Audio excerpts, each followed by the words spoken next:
Hello everybody, Paul Mayer here. We had a horrible incident yesterday. It's a local incident and I want to talk to you about it. It's about our veterans, our federal employees, and it was a horrible one. Out at the prison, the mail comes in. It's handled by federal employees. Most of them are veterans that I know from the BFW and the American Legion in the area here that work there, and they have to open the mail. And when somebody sends drugs to the prisoners, a lot of times they're exposed to it, like fentanyl, which is you touch it and it sucks into your body and all of a sudden you're in the hospital. We had one of the guards, or not the guards, but the people working in the mailroom die last year from it.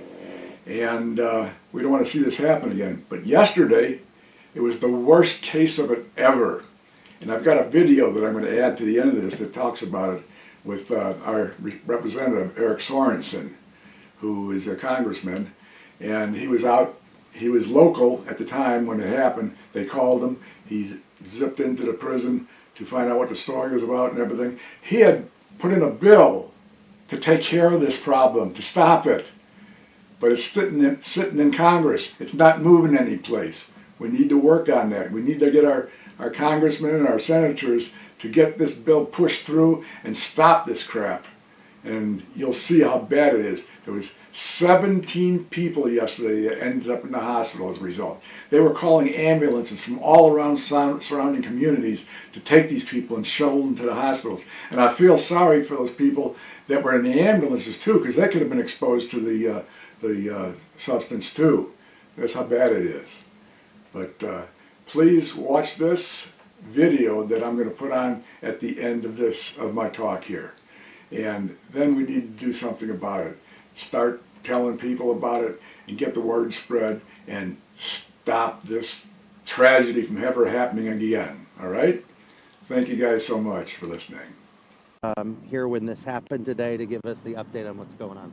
Yeah, today we had 15 staff members transported from Thompson Federal Prison to the hospital because of exposure in the mailroom.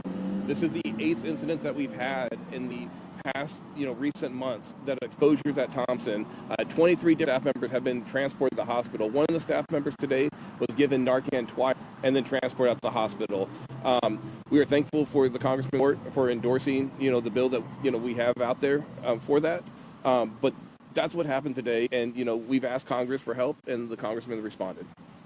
So, and what I can say is my prayers are with the families of the law enforcement, the officers, the staff here at Thompson who were exposed to unknown chemicals here today in the mailroom.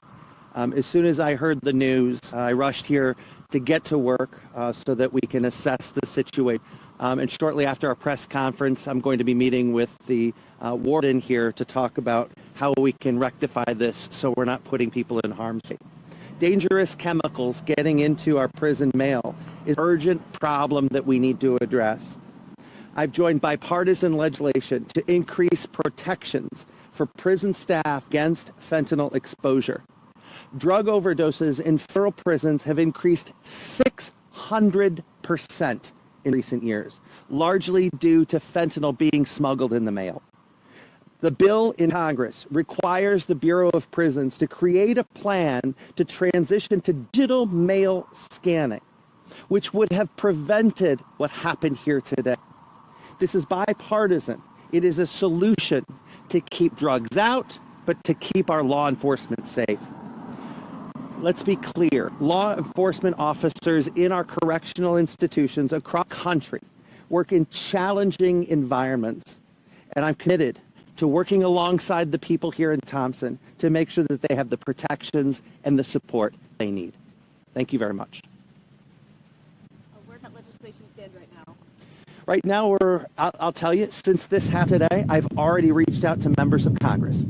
I said, there's a catastrophe that happened here in Thompson, in my district. Please sign on to the bill.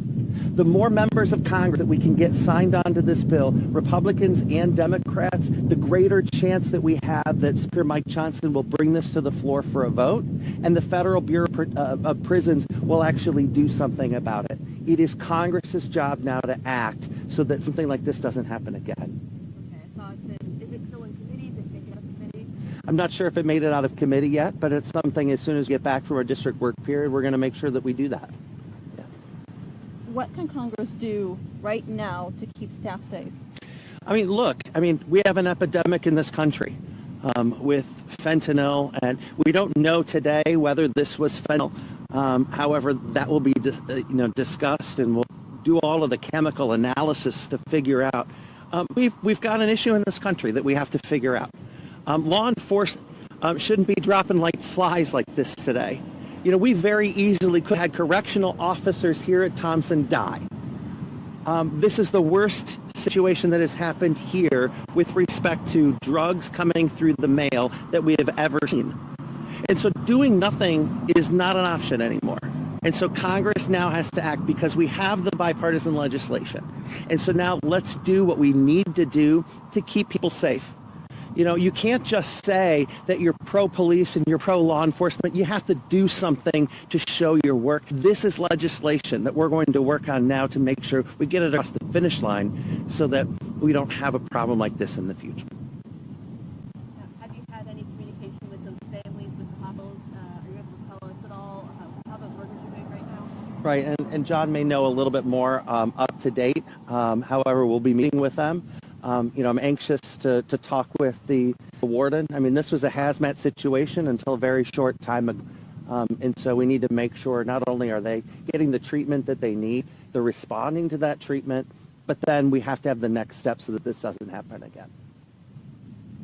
And then on that, we had 3 staff members released so far out of the 15. A couple had to get transported to different hospitals just because the hospital they were at capacity.